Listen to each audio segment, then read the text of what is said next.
Sveiki, mani mīļie klausītāji un skatītāji. Tie, kas vēl nezin, mani sauc Kristīna. Un šovakar es jums izlikšu taro kāršu salikumu laika posmā no 19. līdz 25. novembrim.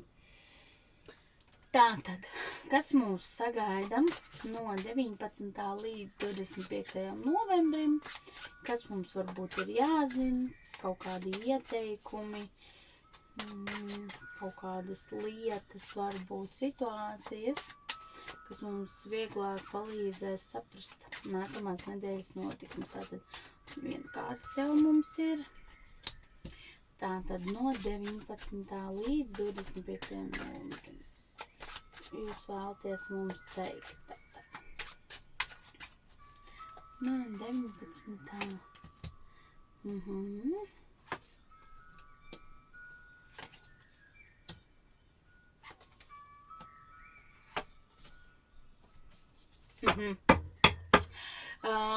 Tāpat kā eņģeļu kārtīs, arī šeit es redzu to, ka cilvēki būs ļoti, ļoti satraukti un baiļu pilni.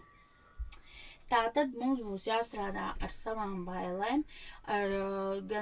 tas var būt darbs, gan arī tas, kas šobrīd notiek ar kopīgajām bailēm, bet tās var būt arī individuālās bailes, ja, tātad mēs būsim kaut kā tādi, nomākti, piepildīti ar bailēm, tātad jāpadomā ir par to, kā mēs varētu šīs bailes pārvērst enerģijā, ar kuru mēs, teiksim, varētu pārvērst viņas mīlestības enerģijā, ja? Un nevis tik ļoti baidīties. Tātad vēl mums nākamnedēļ ir tas, kad jāpievēršās ir garīgajām lietām. Tātad jātīsta sevi garīgās puses.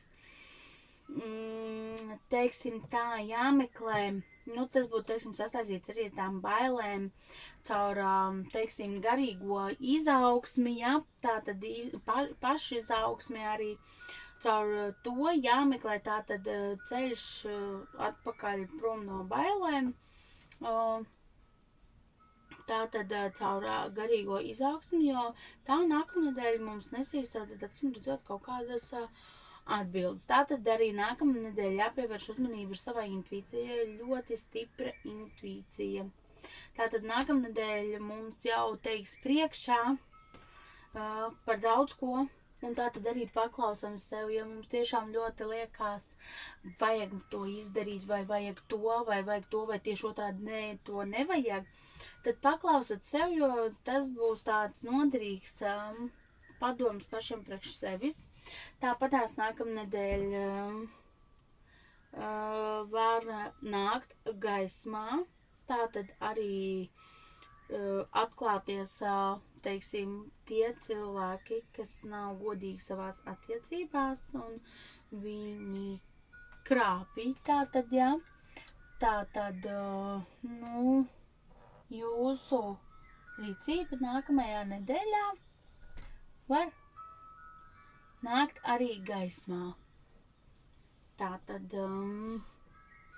arī tāds lietas, arī tur var, teiksim, nostrādāt sievietei intuīcija, ja, un var nākt gaismā, kad atklāsiet, ka jūsu vīrietis nav godīgs pret jums. Vēl nākamnedēļ būs ļoti valdonīgas enerģijas arī, ja, tātad iespējams atkal, teiksim, valsts galvas kaut ko uzspiedīs, ja, atkal nāks, jo nākamnedēļ, tātad, jebkuri cilvēki, tie, kas ir ar valdonījām enerģijām, ja, tātad viņi gribēs valdīt, skaldīt, ja, un noteikt, mēs darīsim tā, un mēs darīsim šitā. Vēl nākamā nedēļā arī būs tas, kad par spīti visam šim nomāktēm tagad un tam baiļu pilnajam laikam, kas mūsos tiek iesētas, ja, tātad cenšamies tām protams, nepakļauties, ja, cenšamies domāt loģiski, ja, pielietot savu prātu, intuīciju, ja, tātad arī garīgās lietas mums palīdzēs saprast īsti, atrast to savu šī brīža situācijas esamību, un mums būs arī ļoti tādas tiešām bagātīgas emocijas arī nākamnedēļ.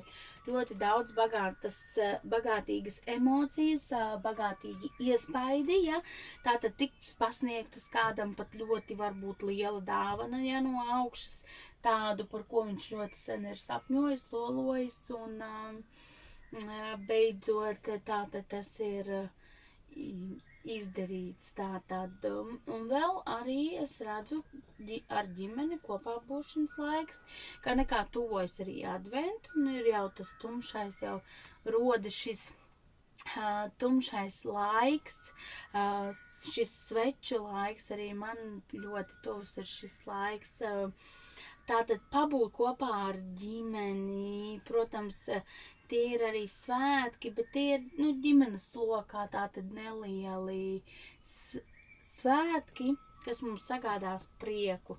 Tātad, lai kā mums iezaktos tās bailes, mēģinam atrast to prieku sevī, savā ģimenē un visā labajā.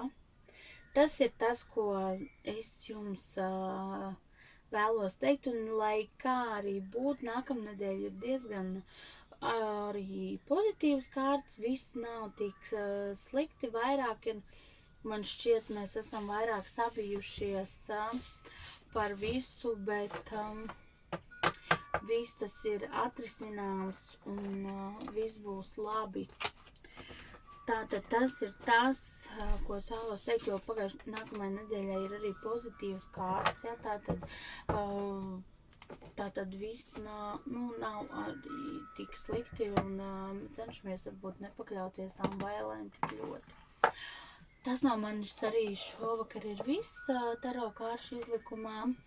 Es esmu publicējusi arī konkursu, kuru jūs visi varat piedalīties. Tātad, ja izlozēšu es viņu nākamās nedēļas, tātad svētdienā, 1.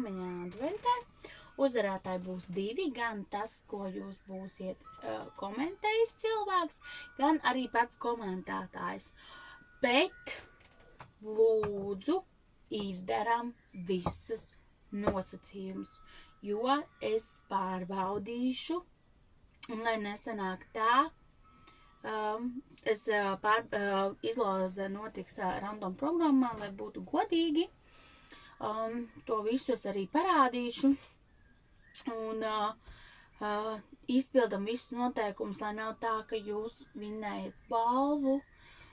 Tajā jūs saņemsiet tātad par decembra mēnesi izlikums, tā kā es lieku šeit par taro un lieku eņģeļu kārtas, ja, tieši tāpat es jums individuāli izlikšu par katru nedēļu, tas ir pa visām 4 nedēļām, kas ir decembrī, ja, tātad es jums izlikšu individuāli, kas ir tieši attiecās uz jums, bet, lai šo balvu jūs saņemtu, ir noteikti jāizpilda tātad visi noteikumi. Savādāk šī balviņu tiks izlozēta tālāk tam cilvēkam, kas tiešām būs izpildījis visus nosacījumus. Es novēlu jums veiksmi šajā konkursā un ļoti ceru, ka tas tiks tam tieši, kas, nevis es ceru, bet es zinu, ka tas tiks tam, ka tas tiešām būs ļoti vajadzīgs. Un šis nav pēdējais konkurss, tā kā nebēdājiet, konkursi būs vēl. Un jūs droši arī varat pieteikties bez konkursa pie manis uz individuālo tātad salikumu, ja? Vai no eņģeļu kārtīm, vai tieši, jo nāk tas Ziemassvētku laiks, un arī eņģeļi mums ir ļoti tuvu zemei, un eņģeļu kārtas sāk strādāt ar vien spēcīgāk, ar vien tuvāk eņģeļu enerģijām, un arī tur ir labi padomi. Arī tur ir ļoti labi padomi. Tātad labi, paldies jums, mani mīļie, ka klausījāties. Un tiksimies tad kādā citā izlikumā piedalāties konkursā. Un individuāli varat rakstīt man uz inboxu fortuna@inbox.lv vai mājaslapā Fortuna vienkārši rakstat man vēstuli. Tas arī viss, mīļie. Lai jums veicas un lai daudz mīlestības. Atā!